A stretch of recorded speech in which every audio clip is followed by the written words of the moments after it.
Hola, lunes otra vez en Buenos Aires, son las 21 horas y como te había prometido los otros días, voy a hablarte de aquella conferencia que di breve en un congreso en San Martín, provincia de Buenos Aires, que la titulé Inteligencia Artificial y Territorio.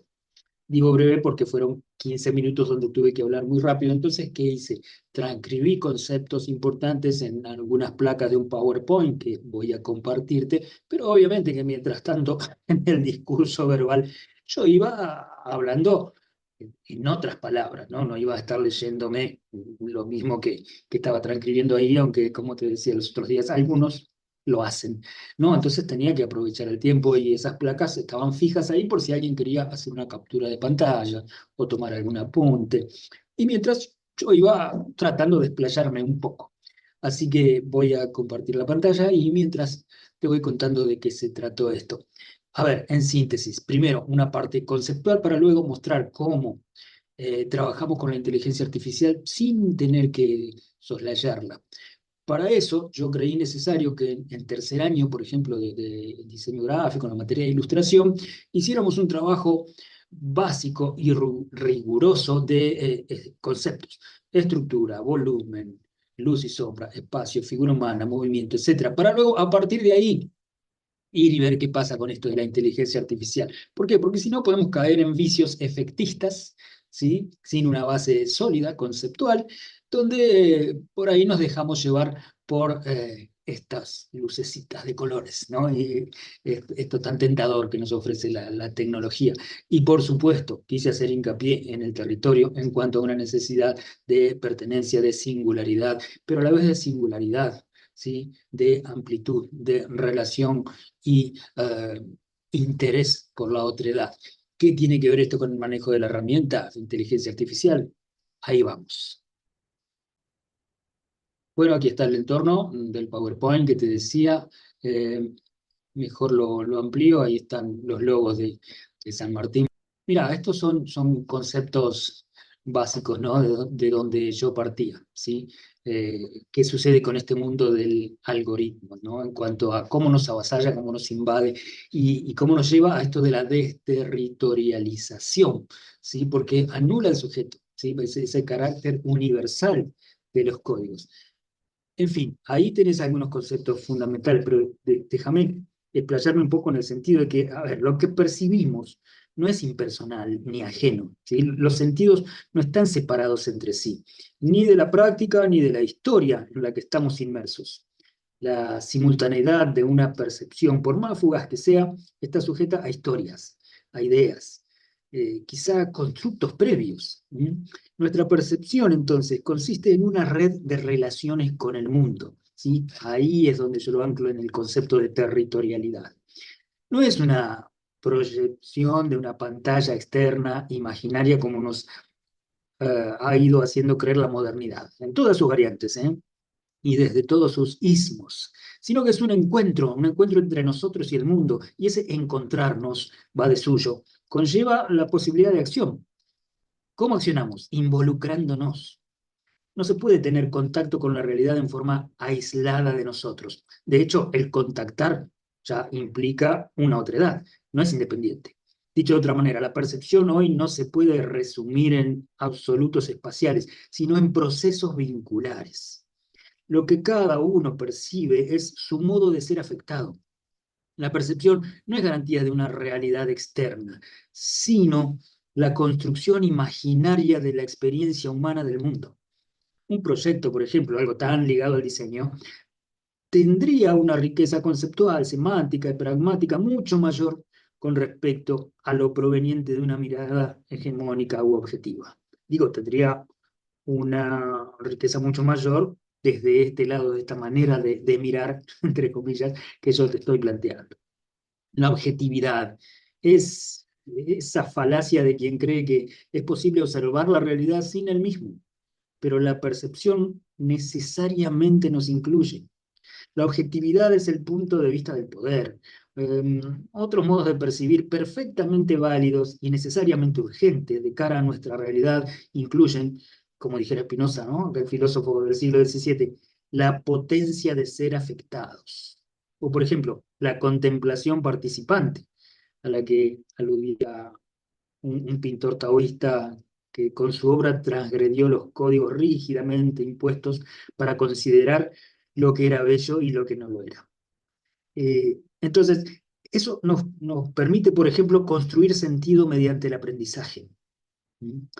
Eh, Cultivar la receptividad o redescubrir nuestras capacidades sensoriales de cara a nuestro contexto, sorprendernos, sorprendernos de nosotros mismos y desde allí encontrarnos con el mundo de distintas formas posibles. Es decir, descubrir y entender que nuestra mirada no está aislada de otras miradas. Se encuentran en un intersticio y confluyen, se entrelazan, conformando una red desde y hacia prácticas colectivas como alternativas a la imagen objetivista del saber omnisciente. Ese que indefectiblemente va creando un poder verticalista, un discurso único. Esa red de miradas va a conformar una complejidad que estará hecha de singularidades que se van encontrando y que gracias a esos encuentros se va a mantener viva, en constante movimiento. Fluye y se vuelve a entrelazar. Desde ese lugar, la relación entre singularidades, docente-alumno, por ejemplo, no se enquilosa, no se estanca en verdades disociativas entre sujeto y objeto, sino que se permite involucrar la mirada con todo lo de alrededor, pone en cuestión para optimizar, experimenta, crea y se recrea. A la comprensión hermenéutica la balancea con una mayéutica constante, desde el presente y sobre todo con proyección futura, porque se sabe parte de ese futuro y con derecho a participar de él. A ver, te decía esto de la práctica, de los conceptos tradicionales, ¿sí? Pero, ¿qué pasa? A caballo de eso, yo lo que hago es eh, generar esta idea del dibujo como una forma de pensamiento visual y no como una técnica operativa más, como digo acá. Eso tiene que ver desde lo práctico con todo el concepto que te acabo de contar. Ahora, no nos limitamos a un dibujo naturalista. Yo trato de que a partir de ahí, de esos conceptos afianzados, cada uno vaya soltándose y buscando su propio lenguaje, ¿sí? A través de lo simbólico, de la abstracción, del trazo suelto, despreocupado, de su propia mirada y su propia voz a través de las técnicas. Otra cosa que trabajamos es que no ir a los temas trascendentes, ¿sí? Cada cosa del territorio, la más pequeña, la más insignificante, ¿sí? Es motivo para expresarnos, para comunicar, ¿sí? Está cargada de significados y de símbolos en tanto y en cuanto nosotros tengamos esa vocación y esa voluntad de contar las cosas y contar lo que sucede alrededor nuestro y desde nosotros. eh, una vez que pasamos por todo este proceso, empezamos a combinar esta parte analógica con lo digital. Es decir, vos fíjate que no le hacemos asco a la computadora, por el contrario, la incorporamos y es parte de nuestra vida cotidiana. Pero el tema es cómo la abordamos, con esos saberes previos de los que te estuve hablando recién. No vamos desde la nada a fascinarnos con su efectismo y con todo lo que implica la tecnología, sino vamos con un saber y una postura contundente, firme, clara y con convicciones. ¿Mm? El tema de las técnicas yo lo uso para ir moldeando, no desde lo personal. Por ejemplo, trabajar profesionalmente con lápices de colores implica trabajar por capas.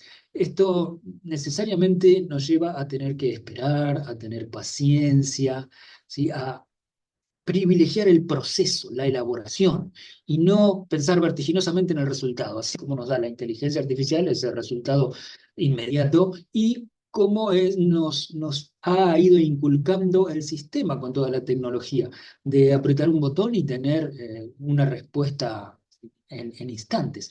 Esto tiene más que ver con lo humano, tiene más que ver con la persona, tiene más que ver con esas virtudes a las que los algoritmos no tienen acceso y no tienen capacidad de generar todavía. Entonces, más allá de la materia de ilustración, por el lado del diseño de información, que ya es cuarto año, habiendo tenido aquella experiencia un año antes, incorporamos la inteligencia artificial, pero desde lo conceptual, porque es diseño. ¿Mm? Entonces, en los proyectos, como herramienta de trabajo, como esto no es ilustración, yo permito y aliento que se use esta herramienta. Fíjense, esta infografía narra una secuencia. Conceptualmente, desde el diseño gráfico, me interesa la secuencia. Cómo hace la narración gráfica, cómo cuenta, cómo diagrama, si el ojo del espectador realmente va por donde tiene que ir para entender la historia. Fíjense que acá el alumno no pone uno, 2, 3, 4, 5, no, eso va de suyo con el recorrido. Ahora, todos esas imágenes que ustedes ven ahí están hechas con inteligencia artificial. Fíjense que no era lo relevante del ejercicio. ¿Mm? ¿Cuánto hubiera tardado un diseñador gráfico que no sabe dibujar y que no tiene por qué saberlo porque no está estudiando Bellas Artes, está estudiando diseño, ¿sí? Que es comunicación visual? ¿Cuánto hubiera tardado, digo, si no sabe dibujar? Entonces, aquí sí la herramienta sirve. Esta es otra versión de del mismo tema, ¿sí? Era una nota que sacamos de un diario, la sección policiales, y después había que interpretar. Obviamente que se deslizan ciertos vicios, como estos degradados y este pase de frío al cálido, que son muy típicos de la inteligencia artificial cuando uno no la domina. Cuando nosotros dejamos silencios, es decir, todo lo que no escribamos, los prompts, lo va a construir ella por su cuenta y así salen las cosas. Pero digo, son variables y el diseñador va tomando esto como herramienta, pero sin perder el objetivo de lo que quiere comunicar, hasta llegar a este punto donde, por ejemplo, a esa misma secuencia, este alumno lo desarrolló a través de una historieta directamente. Y esto lo hizo todo por la IA, porque me consta, no es un gran dibujante, pero sí es un gran comunicador. Entonces maneja los planos, el punto de vista, la tipografía con determinada dinámica para que esté acorde a la vertiginosidad de este hecho, de esta acción que está contando. Todo eso es comunicación. Entonces, la inteligencia artificial nos sirve en este caso como herramienta. Nosotros la dominamos, nosotros la manejamos. Y yendo al tema de ilustración, y acá me quería detener un poquito. Estas ilustraciones son típicas, estándar de todo lo que solemos ver cuando la máquina domina al hombre, digo yo, porque realmente este estilo es muy de la inteligencia artificial, estos degradados, esta paleta de color, este tipo de rostros. Entonces, ¿qué hicimos? Las imágenes que van a ver son copias, y yo a propósito hago que los alumnos copien determinadas imágenes con inteligencia artificial para que aprendan a redactar, porque la copia, entre comillas, es un texto que se le da a la inteligencia artificial a manera de pedido para que dibuje, entre comillas, algo. Entonces, como te decía, técnicamente hay que describirlo todo al detalle, tiene que estar muy bien redactado para que este algoritmo realice lo que nosotros queremos que realice. Entonces, acá todavía no está logrado. Entonces, ¿qué hacíamos? Por ejemplo, yo le ponía desafíos.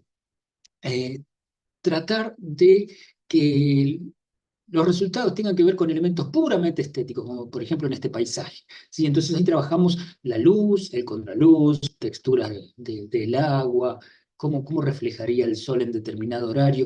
Eso era la consigna para lograrlo a través de textos. Y miren que estas generaciones no son muy virtuosos en la redacción en general, pero ahí van perfeccionando su redacción, créase o no. Esta otra imagen donde está el ojo, simplemente estamos um, remedando lo que hace el Photoshop cuando superponemos dos imágenes. En realidad lo que hacemos nosotros con el Photoshop. La idea era hacer aquello que hacíamos con la cara del chico o con el vidrio roto que les mostré al principio, que está hecho en forma analógica y simplemente un pase de Photoshop, hacerlo directamente con palabras, con textos, pidiéndole al algoritmo que él dibuje y pinte de esa manera. Fíjense que ya nos estamos saliendo de esto que veíamos que era, bueno, era lo básico, lo estándar. Aclaro que, y es bueno dar los créditos, estas imágenes que estoy mostrando, a ver, estas son copias de los alumnos, pero las imágenes originales de donde se partió para hacer esto, un algoritmo de inteligencia artificial que se llama Leonardo. Como no tengo los nombres de cada uno de los autores, yo estoy dándole los créditos a esa comunidad. Fíjense, esta otra consigna ya para tratar de imitar la materia de lo analógico, la tinta chorreada, por ejemplo, cómo dibujamos el cabello con lápices, lo iluminamos con un poquito de Photoshop, trabajamos con plumino, con pluma, esas ramitas donde están las aves. Entonces, con la inteligencia artificial, tratar de lograr eso, acercarnos lo más posible a lo que puede parecer un dibujo analógico. Y bien, como buenos diseñadores, hay que combinar tipografía con imágenes. No es para menos. Bueno, habíamos encontrado esta imagen que nos pareció muy, muy rica, muy interesante. Entonces lo que hicimos es copiarla, pero cuando decimos copiarla no es que estamos dibujando con un lápiz, ¿no? Insisto con eso, estamos escribiendo y ahí está lo difícil, porque si yo les diría, a ver, hagan un rostro combinando tipografía con imagen, sería mucho más fácil. En cambio, tener que ajustarte a algo que ya estás viendo y lograr que el algoritmo te obedezca y lo haga casi exactamente como lo que vos estás viendo, eso ya tiene un grado de dificultad y ahí es donde yo iba poniendo el acento. Y fíjate que partimos en aquel tercer año desde el dibujo naturalista, desde imitar la realidad, desde ese camino de ida. Bueno, hicimos todo este recorrido, entonces después lo que yo propuse es, ¿qué pasa si regresamos? Regresamos a dibujar la realidad, pero con todas estas experiencias algorítmicas y artificiales ya incorporadas, con esta experiencia. Entonces buscamos algún modelo de estos autores de Leonardo, un modelo de algún personaje que por sus características se notara que es alguien de fantasía, pero que con la resolución gráfica, lo hiciéramos parecer exageradamente real. Y aquí uno de los resultados.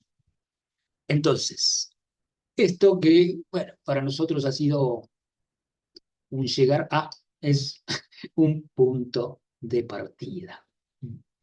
Entonces, fíjate que esto es algo que no solo tiene que ver con la destreza, ¿sí? Sino con eso que yo te decía, el pensamiento visual. Pero además, déjame que te agregue algo finalmente, que es este mecanismo propio de el estar redactando, ¿sí?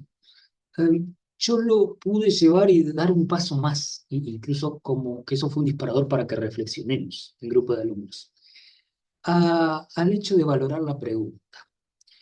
Eh, ¿Qué sucede? Cuando hablamos de inteligencia artificial o de este mundo de los algoritmos, empezamos a ver y describir todas sus virtudes, sobre todo en la velocidad de respuesta. Pero no hay pregunta por parte del algoritmo. La pregunta es lo necesariamente humano. Y, a ver, para que sea más claro, yo les ponía un ejemplo. ¿Se acuerdan de esa anécdota que nunca sabremos si es verdad o no, pero cabe? Donde Galileo sube a la torre de Pisa con dos bolas, una grande y pesada y otra más chiquita y liviana, y desde lo alto la tira, las tira las dos. Claro, que vas a decir vos que la bola grande y pesada cayó mucho antes que la otra. No, milagro de la física, cayeron las dos juntas. Y a partir de ahí, bueno, elaboraciones teóricas y demás. Pero, ¿de dónde se parte? De la pregunta que se hizo Galileo. ¿Qué pasa si? Y ahí está el hombre. La pregunta, la interpelación, los interrogantes, el preguntarnos, el estar dialogando con nosotros mismos, el estar viendo y reviendo lo hecho para ver cómo podemos mejorarlo, eso es humano. El error, la contradicción, la pausa para ver qué sucede. Porque yo te lo mostré así todo linealmente, pero esto fue cada cosa un proceso de avances y retrocesos, de lucubraciones, de discusiones, de compartir, a ver quién lo hace de otra manera, es decir, de un juego de alternativas, ¿no? Eh, pero te insisto en esto, en preguntarnos. Y a partir de ahí, de una pregunta que puede tener que ver con lo superficial, de cómo realizo tal cosa, de cómo voy a lo procedimental para elaborar esto, también podemos ir a lo conceptual y empezar a debatir, a ver qué sucede, pero con el entorno a partir de lo que nosotros estamos haciendo. ¿Cómo influye, cómo beneficia o perjudica? ¿Sí? La alteridad, la territorialidad, ¿sí? Desde las distintas singularidades. Y ahí la idea es ir encontrando puntos de encuentro, ¿sí? Valga la redundancia. Eh, por eso digo, fíjate que la importancia que tiene la pregunta y que a veces no nos damos cuenta, más allá de todas las virtudes y todo lo bonito que nos dan estas respuestas rapidísimas de los algoritmos, no pueden preguntarse qué sucedería si más adelante. Siempre es todo una revisión, todo juntar toda la información que tengo y dar una respuesta lo más efectiva posible. Bien, quise mostrarte esto rápidamente. Obvio que todo es un conjunto de ventanas que se van abriendo, no es ninguna puerta que se cierra, ¿sí? Al contrario. Y sobre todo, como estaba escrito ahí en una de las primeras placas, poner el acento en la comprensión. Nosotros generalmente a través de estos algoritmos de unos y ceros y de todas sus respuestas en cualquiera de sus formas y medidas, eh, recibimos información, recibimos datos. El tema es no dejar de comprender, porque uno comprende con todo el cuerpo, uno no se informa con todo el cuerpo, y cuerpo es territorio. Es importante todo este tipo de cosas, incluso desde el punto de vista de lo que están los neurólogos poniendo atención. Es decir, esta facilidad de respuesta de la que podemos gozar a través de los algoritmos nos va allanando ciertos caminos para responder a las requisitorias, pero a la vez nos va anquilosando, nos va atrofiando determinadas conexiones neuronales. Yo no te lo puedo hablar técnicamente porque para eso están los neurólogos o quienes estudian todo ese tipo de disciplinas. En Internet hay muy buena información, siempre hay que ir a los que tengan consolidada trayectoria y reconocimiento para no perder tiempo en estar depurando la información. Eh, Digo, también lo planteaba Helmut Rosa cuando nos hablaba en uno de sus últimos libros sobre esta facilidad para acceder a todo. ¿Mm? Entonces, él también desde otro lugar, un poco más filosófico, llegaba a esta misma conclusión, que en realidad no es una conclusión en su todo, sino es un llamado de alerta, en el sentido de que se nos va facilitando todo de tal manera que nos vamos atrofiando, vamos perdiendo nuestras calidades y nuestras capacidades como seres humanos, ¿no? Entonces, tanto desde lo físico como desde el intelecto y como desde lo psíquico. ¿Sí?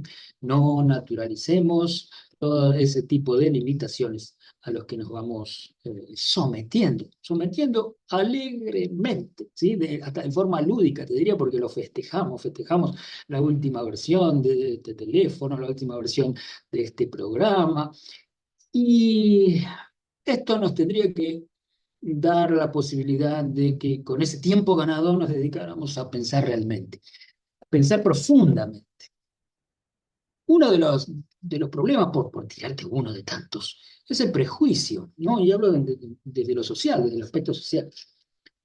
A ver, yo escuchaba a unos intelectuales europeos los otros días que estaban hablando de este tema de inteligencia artificial y no sé cómo derivó, bueno, la última versión, que está todavía en instancia B, ¿sí? Una nueva inteligencia artificial, que era de un programa que en Estados Unidos estaba probando, que iba a tener incorporada la inteligencia artificial, como decir, por ejemplo, qué sé yo, un Google, ¿no? Por decir algo. No era necesariamente Google, por ahí era, creo que era lo de Apple. Ahora, en Europa, lo que contaban ellos, eso no se va a poder hacer. ¿Por qué? Porque ya hay una legislación que lo va regulando. Entonces planteaban que esa regulación estaba bien, porque era para protección. Ahora, a la vez, esa misma persona, cuando hablaba en general de esto de inteligencia artificial, decía, No, porque lo malo es que, por ejemplo, en China o en Rusia están fulano o mengano que de manera autoritaria, ¿sí? Acaparan, regulando todos esos manejos y hacen que la gente no tenga libertad. ¿Cómo? No es lo mismo. Cuando lo dicen los propios, eso se llama protección. Cuando lo dicen los que no te gustan, eso se llama quitar la libertad. Este tipo de cosas atrasa. ¿M? Entonces, pongo un ejemplo que tiene que ver con el ser humano y sus defectos, son estos prejuicios, esta manera de ver, esta manera de observar. Y ahí podemos poner transversalmente a los medios que tanto nos influyen justamente a través de estos aparatos que llevan consigo estos algoritmos para que nos manipulen la información, nos filtren la información. Algunos piensan, ah, bueno, qué fácil, me la da todo servida, me la va limpiando, la va filtrando, está bárbaro. No, deja que esa selección la hagamos nosotros, ¿no? Entonces, eh, ojo con el concepto de libertad.